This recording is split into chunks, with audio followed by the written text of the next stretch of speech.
estate agents. Welcome to the Weekly Closer. I'm your host, Jeff Underwood, along with my co-host, Joey Sampaga.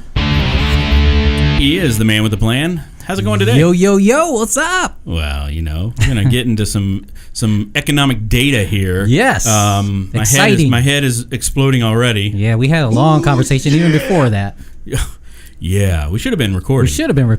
Because there was a lot of great stuff. Yeah, because you were making Tina mad. Yes. Oh, yes. That takes a lot. You were. It takes a lot to get me angry. Yeah, we've got a great guest with us today. It's Yes. Tina Tamboer with the Cromford Report. How's it going? It's going great. Good. So she's going to educate us. Yes, on what's going on with the...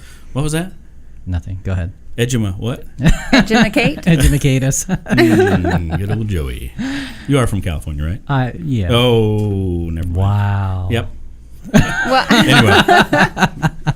and just so you know, it's one of the reasons I like math is not supposed to be emotional. So there's no reason to get upset about math. Math is just math. Trends are just trends. Yes. We don't get mad or emotional about it, but people do get emotional about their home purchases. So that's the one thing in our business that's very difficult to measure is how people feel about the market. Yeah. And so, and feelings can have a big effect on things. I mean, we saw it actually in 2000, between 2009 and 2011. We saw, you remember the first time home buyer credit that came out? Oh, yes. Yeah. And they got exuberant again. They're like, yay, property values started to rise. The first time home buyers came in.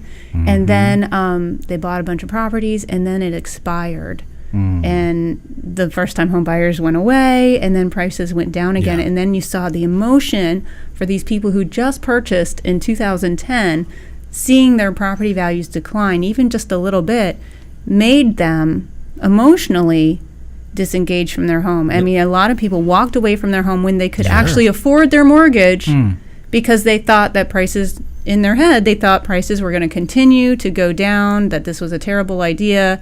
And so they caused our double dip in a way. Yeah. And well, they were feeling like this. Yes, absolutely. And there was nothing an analyst could say to them that would make them think otherwise, because all of the headlines were doom and gloom headlines. And so that actually caused our double dip in a way. So those, I can tell you right now, those same people are kicking themselves for letting their home go. And they basically, once you do that, you're 7 years out of the market. You can't get a mortgage, a conventional mortgage for 7 years after you walk away from a home. So a lot of those people are now coming back. It's 2018 as boomerang buyers, and hopefully they're a little more knowledgeable, hopefully a little more trusting, conservative would be good. Yes. And it's definitely those boomerang buyers that bought, say, in 2005, 6, and 7, when all of the craziness was happening, they're definitely more conservative now. Yeah. All right. But so we've got a lot of headlines that we've been seeing, eh? There's a lot to talk about. Oh, yeah. Lots to talk about. We could be here a long time. Yeah. So why don't we start with, I know you had some things, you just did a presentation not too long ago, and you've got some things that you want to share with us.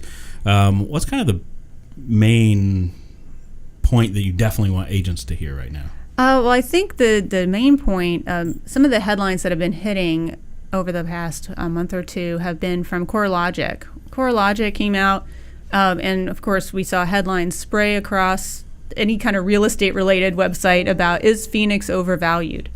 And basically CoreLogic placed 37% of our top 100 metropolitan areas in the United States as overvalued, and Phoenix was involved in that. Got it. In that particular one.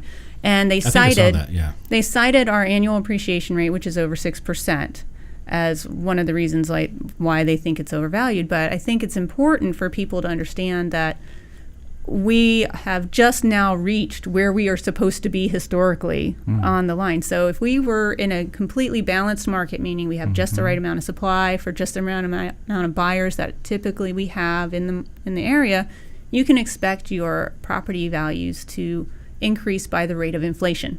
Yeah. And the long-term rate of inflation average usually lands between 2 and 3%. Right now it's 2.5%. Okay. And it has been as low as 1% in the past few years. And it's been as high as, I think, like 5%.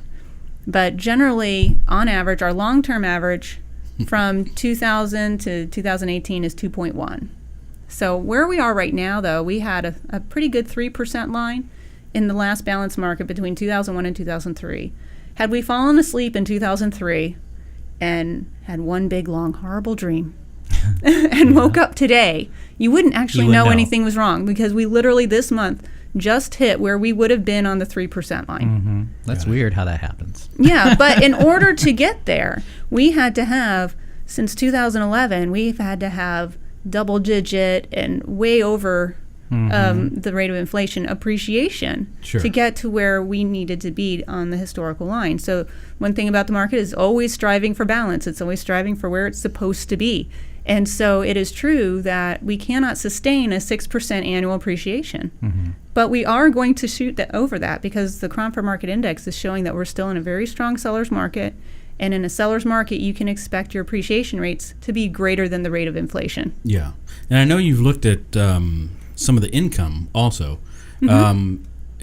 If we assume a 2 or 3% inflation over a certain time frame, over the last 18 years, I wonder if incomes have been on the same trajectory as that from 01.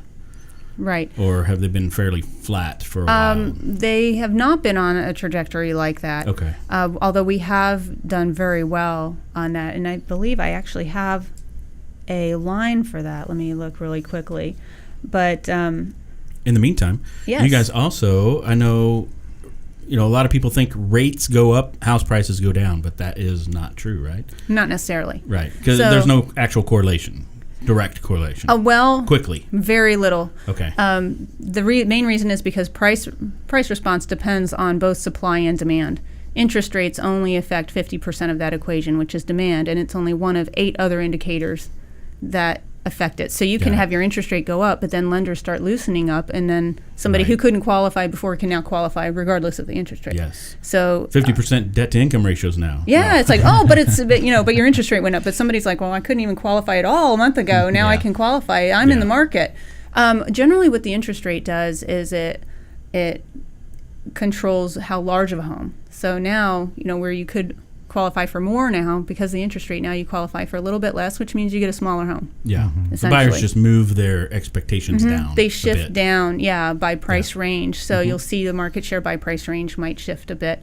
But overall, it may or may not affect our overall demand in the area. Unless, probably on a long-term basis. I mean, if they continue to go that, then you're going to see it come down enough to where there's just not enough buyers at this higher price point to then say, maybe I need to drop my price.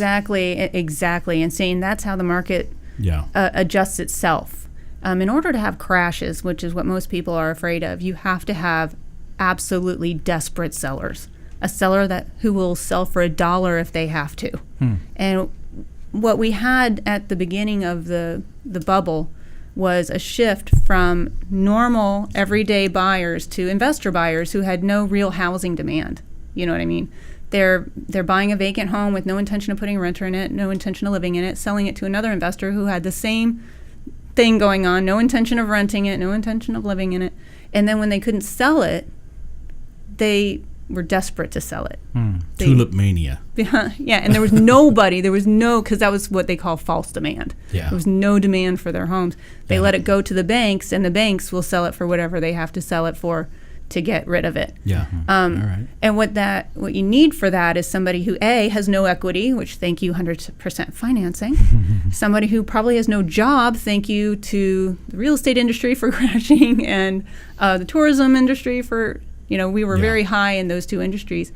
So you have job losses. That creates a desperation for somebody who needs to move, who needs to get out from under a mortgage. Yeah. What we have today, though, is a vast majority of the homeowners have a lot of equity. So they have that buffer. Yeah. They have 3% fixed rates. So if the interest rate goes up, they didn't have an adjustable mortgage like they had back in 2005. So interest rates go up, they don't care. They have 3%, 30 years. And they bought their home in 2011 for $1. So their mortgage payment is super cheap. Sure. So they have no reason to sell their home for the cheap, right? Yeah. And they have a pretty stable employment base right now. I mean, if you don't like your job, they're lining up. Our unemployment's like 3.5% right now. So It's or 4.5%, whatever. I don't know what it's really low. I haven't looked at it in so long. That's how boring it is. Yes, it's like it's not doing anything. People are desperate to hire. They're coming here for the talent pool that we have in Phoenix, and so you have to look at what is going to cause a seller to be desperate to sell their home. And really, the only thing we have, which isn't going to be anytime in the near future, is maybe those people who have vacation rentals. If tourism should slide for any reason, maybe the economy slides just a little bit and tourism drops, then you've got a lot of people with these vacation rentals.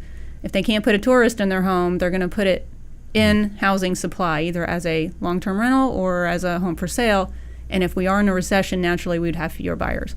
But even that would not necessarily cause a crash. It would probably cause a temporary downturn that would rectify itself at some point. Okay. Well, you were looking up the income. Oh, yeah. Yes. Just to give you an idea, and when we look at affordability in real estate, we don't look at household income. We look at family income, because household income can be a single individual on minimum wage even, or it can be a retired individual on fixed income. And so those typically will bring your household incomes down. So in real estate, they assume two people, a family, probably dual income. And so in order for that to hit this measure, you have to have two people in the household, two adult people related kind of thing. So our median right now is $69,000. Back in 1991, that was $36,000. And 13 years ago in 2005, it was $58,000. So it's gone up $11,000. And but it was very flat, definitely in the, right around between 65 and 69. But it just popped up this last quarter to 69. Yeah. So 69,100 to be exact. There we go. But the thing is that that's a median. Yeah. And so when we look at the employment base that's grown, the population base that's grown, even if your income base, if your median income has not risen, but your population has, that means all the median says is 50% of our population makes over, our employment, by the way, population, makes more than 69,000, 50% make below that. So if that population is growing, then you have more people making more than that, and you have more people making less than that. Does that make sense? Absolutely. And so it can make more sense that you're still going to have a lot more growth in properties selling over a certain price point, and you're going to have more people upset that they can't afford current real estate at the prices as well. All right. So, but overall, in terms of affordability, a household making the median family income of $69,000 could afford 65% of what sold in the Phoenix metropolitan area last quarter. And that is a normal, very stable number. Anything between 60 and 75 is considered normal. Just to give you a comparison point, in 2006, that same number was only 27%. Wow. Got it. Yeah. So that's when we get really worried about affordability. And in 2011, that was 86%. But unfortunately, in 2011, you might be able to afford it, but you couldn't qualify for the mortgage. Exactly. And it may or may not have had, things like plumbing and kitchens and electricity. And you might have had to fight a cash investor for that home, but if you won, you could afford it. That's right. So. Yes, the AC units were gone. Yes, right. For the copper. Like, you wanted it to be in livable condition? That's completely different. Yeah. But overall, we like to see our affordability rate, and this one that I'm quoting is actually from the Home Opportunity Index, which is put together by the National Association of Home Builders and Wells Fargo. So that's their measure. And when we look at the historical normal line from 1991, anywhere between 60 and 75 is where we like to see it. Okay. All right. And we are now also, the national number for that is 61.6%. So the fact that we're at 65 as a metropolitan area, we are more affordable than the majority of U.S. cities. Got it.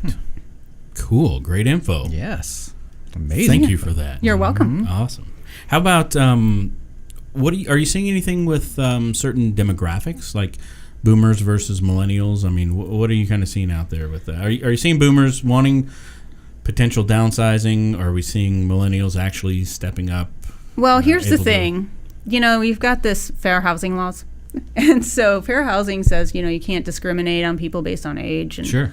Race and all these other things. So as a result, any kind of real estate analytics that we pull, we cannot actually link them to an age because it's not recorded. Got it. See. On purpose. Yeah. What I can do, which is a little more loose, is I can look at census maps and I can tell you where the concentrations of age groups are, and then I can overlay my real estate stats on top of that and kind of draw some loose correlation and some conclusions to that. Okay. So I can tell you that in areas where there are a concentration of millennial age groups, South Phoenix and West Phoenix, those are frenzy markets. We have more in escrow than what's active for sale. The prices are affordable. You go west of I-17 and you're still in the average sale prices are still around $250 or below, certainly under $300. Yeah.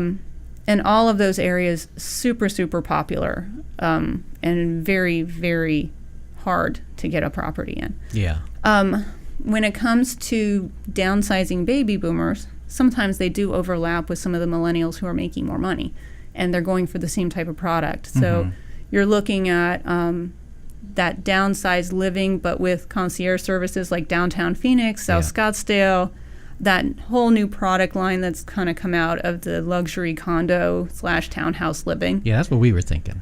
Yeah, and we have seen some interesting shifts in that. When we look at our luxury condos,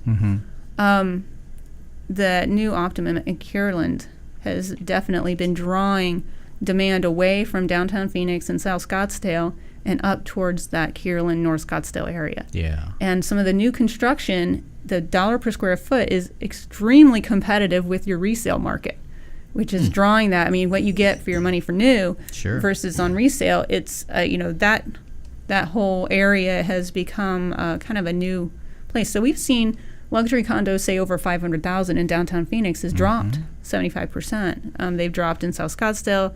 They're dead even north of the 101, and they have exploded at Kierland, specifically that Optima there. Yeah. You said drop by 50%, meaning like from the demand? Number of sales for new construction, Got it. townhouse condo sales.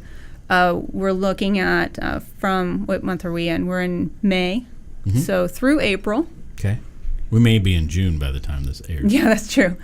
Well, let's just say from the analytic that I pulled, we compare the same time frame from the prior year to this year. So let's just say first quarter. The first quarter of last year compared to first quarter this year, downtown Phoenix new sales was down 75%. Especially for those over 500,000 specifically. That's the luxury condo. Sure. And that's kind of where the baby boomers, they're definitely going towards, they want to be where the action is. They want to downsize. They're not necessarily price conscious. Yeah. They might still pay the same amount of money for the home. Less maintenance and more. For a smaller home. More activity. Still the luxury amenities. Right. Because we've had a couple of guests on that are luxury agents, and they're seeing people downsize from, the 5,000 and 6,000 square foot down to 2,000 to 3,000, and paying the same amount, but paying top dollar still. Yeah, they think, wow, 400,000, that is a bargain, and where the rest of us are like, you can get a whole house for that, and land and a pool. They're like, well, we don't want the land. I know exactly. They're like, they don't even want to change a light bulb anymore. They're like, I don't want to. So you're not seeing that also in the millennial side though? They're they competing don't really with, want as much the single family resident or something where they have to take care of a yard or. We are starting to see reports that millennials are, and bear in mind the definition of a millennial. I actually did this on a slide one time. I was asked to do a presentation on millennials, so I go back in time all the way back to 2007, and I tried to find what's the definition of a millennial. Nobody agrees. Really? Just so you know, it's a hilarious slide. I'll send it to you. Even the New York Times had 3 different years for age ranges in 3 different articles, all like amongst each other. The Pew Research Center doesn't even agree with the census as to what is a millennial. So seriously, you could be anywhere between the ages of 14 and 42. Really? Yes, congratulations. If I just told you you're a millennial, you didn't know. I'm not. But I know Yeah, you're I'm still not either. I did have somebody get offended. I think she must have been 42. She's like, I am not a millennial. I'm X, Generation X. Like, Isn't it Gen Y and then Gen X? Who knows? But it was, so basically, if I were to take just an average, I averaged them all out, very scientific. There you go. I kind of gauge a millennial between the age of 20 and 39. There you go. So you've got two different sides of your millennial generation, old millennials and young millennials. Yeah. So you're the older scale, if that's what you want to call the 30s, so is somewhat more matured. They are finally getting married and having children, and they're, you take a small apartment and now you add a child to it. They are now looking at school systems, yards. Do you think that's still the minority having kids, or No. Isn't the birth rate down like a 3-decade low? We need to have more babies. Yeah. No, we need to, but they're Next they're time you see not, somebody right? out there fighting with more than 2.1 kids, thank them for their service, because we need the population 20 years from now. I mean, We do. basically. The type of population we And I attract know here. I'm going all over the That's place. but okay. as something I'm comes just up, as ADD as the next person, Okay. and I can run with it. But talking about politicians, population and age, we attract more retirees. The population growth has been heavy on the 55 plus age group, and in terms of growing in the under 5 age group, we are dropping. So the problem for that creates for us in real estate is 20 years from now, you cannot buy a home if you were never born, and you cannot buy a home if you're dead, or memory care facility, let's just say. If you're in a memory care facility, there are a lot of they're senior living preparing. popping up. They are preparing for that. And in fact, there's a big building being built in Tempe as we speak that is a combination of independent living, assisted living, and memory care. Okay. And it's been thrown into all residential, which normally that would be considered a commercial That's Yeah. me, sorry. building. So anyway, so again, 20 years from now, Right.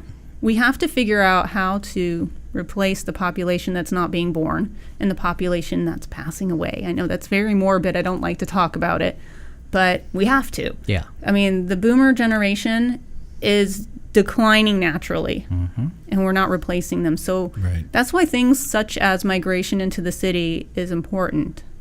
Phoenix is a popular area, but we are going to have to consistently bring more people in from somewhere, whether it's within Yeah, our country or from another country, to replace this the lack Or of we'll babies. be like Japan someday. Yes. Yeah.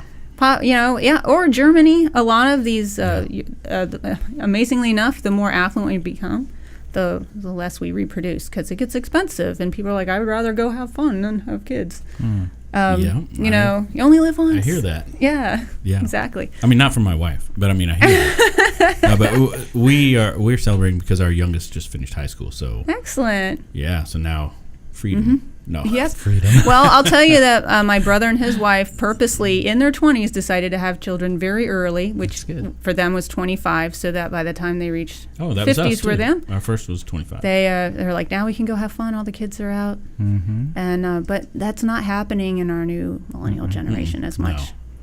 No, not at all. So yeah, Okay. but we are starting to see the millennials are definitely way more active in the single family purchases now than they were. Are we going to see some builders building the size homes that really cater to that generation? They're not right now, although they are spending more resources to build in the 200 to 300 range this year than they were last year. Last year they were primarily 300 to 500,000 larger homes. This year I'm starting to see more sales in the low to mid twos. Okay. Even the townhouse and condo developments are heavy on the 300 to 500,000, ironically Right. enough. But they are starting this year. I've seen it 2 to 250 spike up, but they're ignoring 250 to 3. I don't know what that's about. So But are these it's, bigger builders though, or are these like some of them like those infill? we're starting to see builders that- more smaller builders are getting Okay. the funding, I think, than they were able to. And building Before, that when we price first point. started the building, it's hard to get funding, so only the big builders were able Right. to get anything started. Now I think there's a lot more flexibility for the smaller builders, and they're coming out. We do see a lot of infill. Phoenix, city of Phoenix, just announced that they plotted out all of their vacant lots for sale. So the city is going to start selling off some of these infills. But, you got to be careful about that too. But for the most part, I think that they're really just going where the land is in terms of what they're building. If they're going to be building within the city, most highly populated, most likely it's going to be multifamily. All of single family is going out to Buckeye, Pinal County, town of Maricopa. It's in North Phoenix and South Phoenix. When are we going to see a tiny home community? Just curious. Because Jeff wants to buy one for himself. Define a tiny home. Under 1,000 than normal. No, under 1,000. 400,000? No. Because some people call it like 400, 600 square feet. And I'm like... Oh, yeah. So some of them would be as small as, 400. The last time I lived in something that small, I was in a dorm room. 400 to 1,000? I think we'd have our divorce rate would go up personally if we had to live in 400 square Well, it's feet. pretty high now. I know, right? Exactly.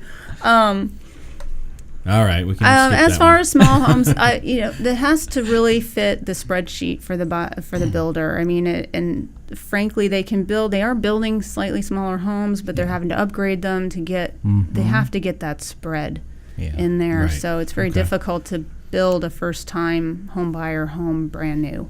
How about just the new builds versus the existing right now? What's supply look like or supply and demand look like on the new build side? New builds. You've seen that pick up quite a bit because the existing inventory so low on the. Yes, they are definitely picking up the overflow for sure. And what the builders do is, in terms of appreciation rates, how it's Phoenix overvalued type thing. The more building you have, the more that will even out your marketplace. It gives buyers more to choose from. Sellers have to compete more, so their prices come down or level off.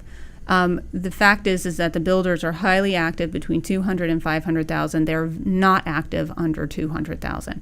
Now, 200,000 is where we're seeing the maximum appreciation rates. You can get as 8, 9, 10% or more sometimes.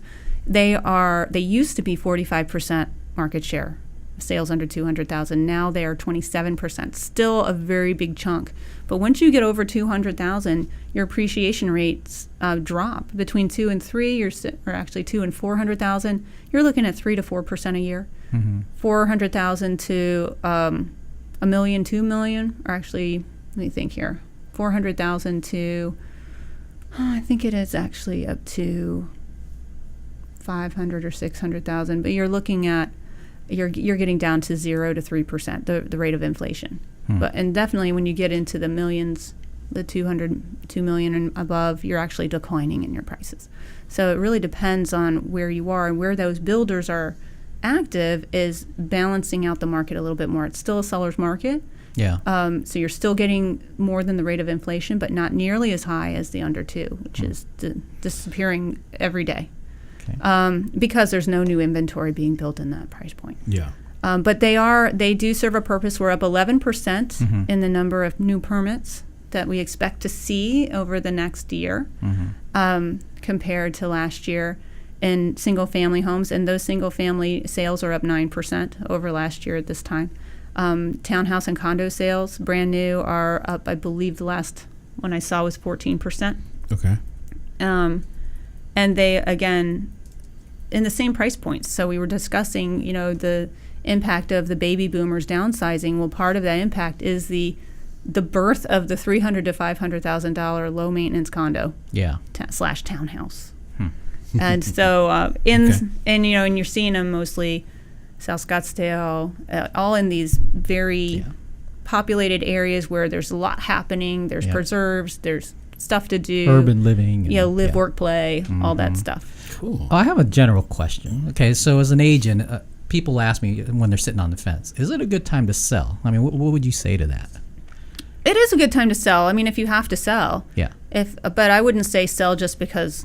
You want to just rent? Because. I mean, I would say that the best time to buy or sell is always in a seller's market. But if you are really just strictly timing your investment, if the only reason you're buying isn't because of school systems and isn't because your lifestyle is, if you are solely all about the money, the best time to buy is at the beginning of a seller's market, which, by the way, you're too late for that.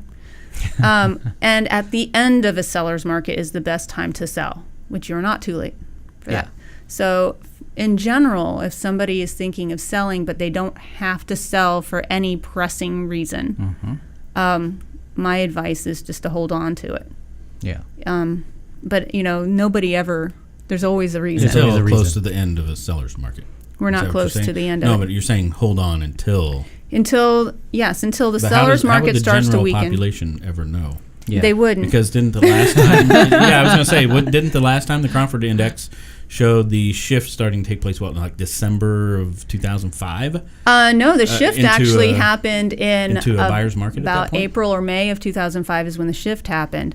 And that's why we say the market gives us advance notice. More of a normalized market. It started dropping. The seller's advantage started dropping very quickly in the latter half of 2005. But people didn't notice because it moved so fast. They didn't really notice because most people track price. Yeah. And that's the problem. Yeah. Price does not tell you where you are in the market. It tells you where you've already been. By the time you see the price, you are late to the party, people. People always say to me, oh, well, my seller wants to sell at the peak of price. Well, guess what? You don't want to sell at the peak of price. Because at the peak of price, by definition, you are in a buyer's market. And in a buyer's market, you're going to have fewer sales, fewer offers, and the cost of the sale goes up. Anything you save or any money you make by waiting for the peak, you're going to lose in seller concessions. I mean, if anybody who lived through that 2006 and 7 market, they were giving away the cars in the garage. They were. People were buying like crazy, though, still. No, they weren't. No, I mean, 2006, it was still at the beginning part of the year, it was fairly hot still. I mean, as far as like... No, it was a balanced market by 2006. But there were a lot of buyers qualifying for some really funky products to get them into the... Yes, the buyers that were left, but a lot of the investors, the financing had dried up. So any investors who were willing to pay over list price for whatever scheme they were running, they disappeared. So in terms of transactional volume, 2005 is the highest year. By 2006 and 7, the transactional volume had dropped significantly.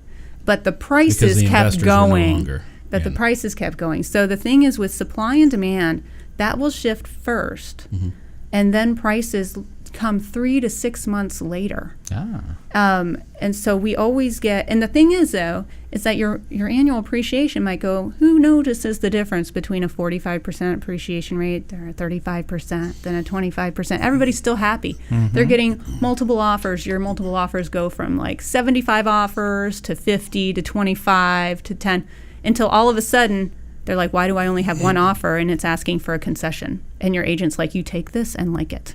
That's the thing. And it can happen like that, but you're still seeing the prices go up. Yeah. Does that make sense? Sure. Because the cycle, the sales cycle is so long to respond to the supply and demand, but from the time you put your home on the market, you might enter, okay, I've decided I'm going to sell my home. Add to supply. I'm going to interview a bunch of agents. I'm going to put it on at too high of a price. Then I've got to go through some price reductions. That's going to take a couple of months. And in a buyer's market, it could take 2 to 3 months of price reductions. Sure. Then you finally get that buyer with the concession. And then you got to wait 30 to 45 days to close. Yeah. So you've got a span for that final price is recorded that's actually responding to a market that happened 6 months ago. You know what I'm saying? So that's why the general population generally doesn't know, because the only thing they have is a recorded sale price to follow. That's why in the MLS we track what's pending, what's on the market, without knowing your supply and without knowing what's coming in contract-wise and sales-wise. It's very difficult to predict on your own as a regular consumer what's coming. Right. Yeah. Right. So a plug for Cromford Report, right? I mean, agents are listening. I mean, that's who listens or watches. So agents that have the Cromford Report usually will have some leading indicators. Yes, absolutely. I would recommend, you can always do this kind of work on your own. However, why would you if somebody does it for you? That's right. So we do track all of that. And we also have a new Cromford Public side, which is available to the public. However, it's not going to give you those predictive factors that the MLS side gives you. Yeah. But it does allow us to look at fix and flip data. A lot of we have a fix and flip section where you can see what areas are hot for fix and flip investors. If you do want to invest in an area, one great way to look at it is where are these fix and flip guys focusing and where are they making the most money? Go buy there because you can get in early and then the neighborhood improves around you over time. You get a lot more appreciation that way. So the fix and flip section is really good. We can also compare for sale by owner dollar per square foot to MLS per square foot and see what the premium, by the way, is about 12%. Even if you're under 250,000, you're looking at a 12% premium if you sell through the MLS versus for sale by owner. And if you go through a cash investor. So there's a lot of interesting information you can pull on new home construction, sales, permits, and all of that. You're saying that's on the public side? Cromford Public. Okay. Yeah. And so is that Cromford Public what is it? It is CromfordReport.com. Okay. And you can go into subscriptions and select, sign up. And if you have a real estate license, you can get both the Cromford Report, which has MLS analytics, and then you can also tag on the Cromford Public side for an extra $150 a year. So if you get both the Cromford Report and Cromford Public for an annual subscription, it would cost you about $450 a year. So with a regular subscription annually, be $300 a year, averages out to $25 a month. Okay. But that Cromford Public side definitely gives you a lot of different answers to things that you can't get through the MLS. And is that also more marketing materials? Is that why it's public side? I mean, can it be shared? You mean like with consumers? Well, yeah, as an agent, right. It comes with the same. We still have copyrights, you can't just go throwing everything out there. Right. But definitely there's a good advantage in being able to compare for sale by owner data to MLS data and new home construction. And in fact, that's how we know that the new homes are competing so heavily with resale and keeping those resale numbers down. You can actually see the price lines of, so it's really good as an agent if you need to convince your seller, say in Carefree or Cave Creek, that that new homes are a big competitor for them. That the new homes are actually selling for less per square foot than resales. Wow. In that area. So it's important information for sellers to know if they're, heading in. And and speaking of the luxury market, this is seasonally. It's a good time to leave your luxury listing on the market through the summer. The irony of the market in luxury is that last year, 52% of our sales over $1 million happened in the first half and 48% of them happened in the second half. But we drop more in supply. Everybody lets their listings expire or cancel in May and June, and then they leave it for the summer and relist in October. So we have a huge drop in supply, but we don't drop that much in buyers. So we have literally a seller's market every summer in luxury because there's that perception that, it's not the peak of the market for buyer activity. But it actually, it's not, it's a perception issue. All right. Wow. Any other things you definitely want to make sure an agent knows from your latest analysis? Other than we're not overvalued, affordability is very good.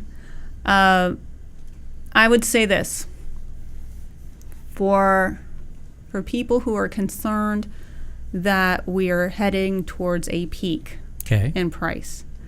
This is for you, Jeff. For me? Yeah. Go ahead.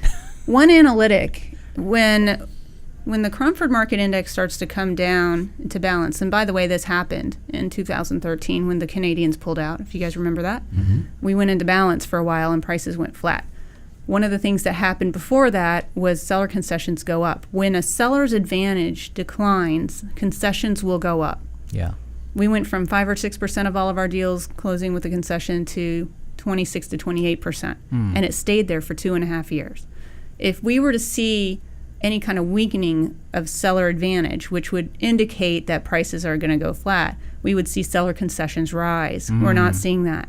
We're seeing seller concessions are coming down, which means that sellers are only getting more powerful. Sure. They're not getting less powerful. So that's one indicator that you can look at. We still, even in those areas that are frenzy, like the under 250 market, even in those, you're still seeing, especially between 150 and 250, a good 30 to 40% of those sales involve a seller concession. Yeah. That same price range is also where you see a lot more listings selling over list price, ironically enough.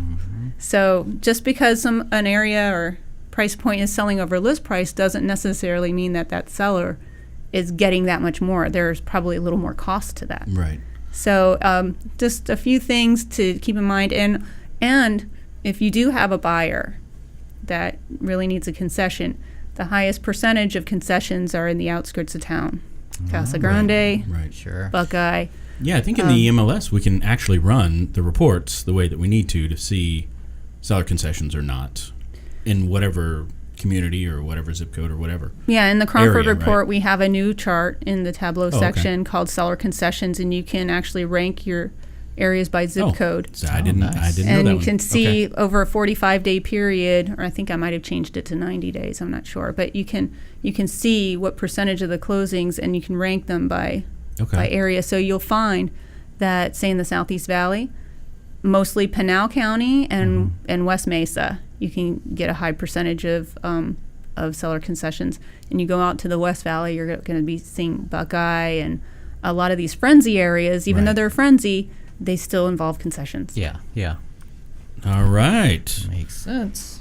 Wow, lots of great stuff. Great I think we already information. talked about that one. I put FOMO on here, fear of missing out, but because I think a lot of people are feeling that way right now, right? If I'm going to Especially talk with the about interest fear of rate. missing out, if you are a buyer and you cannot go over 200,000, do not wait.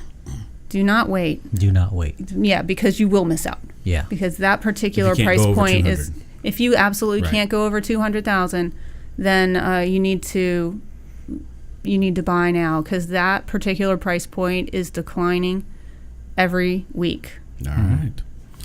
Are you ready to get in the ring? It's time. I haven't already been in the ring? No. No. Okay. This is where we get serious.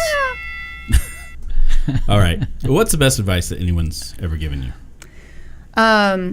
If you're going into a job interview and you really want the job, don't forget to tell them that you want the job. Oh, There we go. that's good. And bring a pen.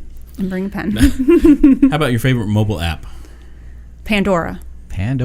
What type of music do you listen to? I listen to a lot of different kinds of music. I like rock music a lot. I like metal. I like 80s rock? well, I like hair bands. You know, Yeah. I'm very diverse. I do like hair bands. I like, bands like Fuel. I like see, now I'm blanking on all the bands that I follow. But I also like Florence and the Machine. I like a lot Def of Leppard and Poison. Oh my gosh, I and just all went of to the them? Def Leppard tribute. They're amazing. Yeah. If you ever get a chance That was to, my first concert. Pyromania, I think is the name. They're a tribute band for Def Leppard. They're awesome. That's funny. Yeah. I love That's them. cool. So yeah, actually I have gotten more, because Scott, concerts are expensive. They I'm are. all about the tribute band now. Lift up the new musicians All coming right. up, and so I love the new venue. The Van Buren's one of my favorite places. All right. How about a book recommendation? Well, this is going to be a little personal, but I will say that I just finished the entire series of Brene Brown's books, The Power of Imperfection. If you guys ever, not that I suffer from perfectionism, but it's a very good book. And I'd say let's see if there's a professional one that I've read. Lately, I've been doing a lot of the more train your brain, like get your brain in the right Sure. Book of Joy types like All that. right. Sometimes you just got to find the quiet places in your life, meditation and stuff like that, to kind of clear out all of the noise. Nothing wrong with that. All right. And, this will be the last one, I guess, here. But how about, I was going to ask you one on the script here, but maybe I'll ask a different one. Do you think minimalism is a fad? Not for me. Yes. There we go. I just had to throw that out there. You're talking to two minimalists right here. I'm all about the minimalist. I love not having too much stuff. There we go. Yeah. All right. And the final question I'll have you draw from here. Okay. The mask. Beautiful. Careful. What is that? Velvet? There's a question in there. Careful. Oh, there's only one. Yes, there's only Oh one. my You're not supposed to tell them that. Oh my gosh, who is my favorite superhero and why? Oh, yeah. Oh my. I'm gonna have to go with Deadpool. Deadpool. Really? Really? He's hilarious. I like the funny ones. I like sarcasm in my superheroes. So you don't like Batman? Batman. I'm Batman. He's a little dark. I don't Yeah. mind him, but He's rich. Superpower. Rich is nice, but not necessary. That's I really true. prefer He doesn't sarcastic. have a superpower. He's rich. He has a lot of toys. Yeah. Yeah, I would say for me as a superhero, follower, I'm not so much into money, power, and toys. I really like a good sense of humor, sarcastic, smart, and athletic. All right. There we go. Thor That's is that it. way too, right? Anyway. Captain America. No, he's not. He's not sarcastic. Yeah, no, he's clean cut. Yeah, Yeah. I kind of like a little bit of an edge. Oh, I think it makes all it right. fun. Hey, this last time he had a beard. Wow. Captain America? Yeah. He did. Oh. And he dressed in black. Oh. Well, you know you what? go. I'm not really up on my superheroes. Apparently, I have to, I need to. I'm not going to tell you if he lives or dies, though. Okay. Okay. All right. Anyway, thank you so much for being on. Yes, thank you. So if agents want to go, it's cromfordreport.com. CromfordReport.com, and if you want to sign up, go to subscriptions. It is not in big, bright letters, so that's the first test of signing up. If you can find it, you can sign up. There we go. Just look for the It's subscriptions. on the left-hand and side, about 3/4 way down. Yes, exactly. Yeah. And sign up from there. And if you have any problems, you can always email us, accounts@cromfordreport.com, if you don't want to go through PayPal. Awesome. Well, thanks so much for being here. My pleasure. And what do you think, Joey?